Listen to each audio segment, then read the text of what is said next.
Haley is receiving backlash for her response to a voter question at a town hall last night.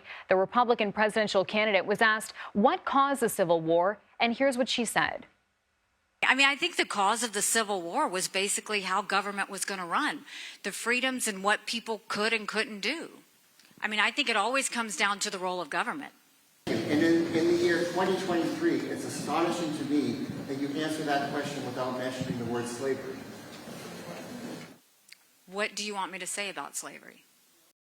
President Biden responded to Haley on social media, writing, quote, "It was about slavery." This morning, Nikki Haley said on a New Hampshire radio show that slavery was a cause of the Civil War and suggested that the question asked last night came from a, quote, Democratic plant. CBS News campaign reporter Jake Rosen joins us now with more on this from New Hampshire. Jake, thanks for being with us once again. I want to start with this clip from that radio show that she appeared on this morning, where she's already sort of beginning to reverse course. Take a listen. Of course, the Civil War was about slavery. We know that. That's the easy part of it. What I was saying was, what does it mean to us today? What it means to us today is about freedom. That's what that was all about. So, Jake, I just want to ask what this means, that she's sort of walking back those comments already. Right. So the DeSantis campaign and the Vivek Ramaswamy campaign have both put out blistering statements, basically accusing her of being everything to everybody, and also, not answering questions directly from voters, especially on an issue like the Civil War. She was the governor of South Carolina, so she's answered these questions before. She actually removed the Confederate flag from the State House in South Carolina when she was governor. So these are issues that Nikki Haley has said before, and the Ron DeSantis campaign put out a statement saying that, if she can't answer these questions directly, how is she supposed to take on Joe Biden and Democrats in November? What's interesting, Jake, is Nikki Haley sort of positioning herself as a more moderate choice for voters. So would what happened last night sort of push those more moderate and independent voters away? Well, we've talked about this, Chanel. Nikki Haley needs to appeal to both the independent voters that lean blue in New Hampshire and the independent voters that lean red. So Nikki Haley's big challenge here is consolidating that non-Trump vote, those people who may be considering Ron DeSantis, Chris Christie.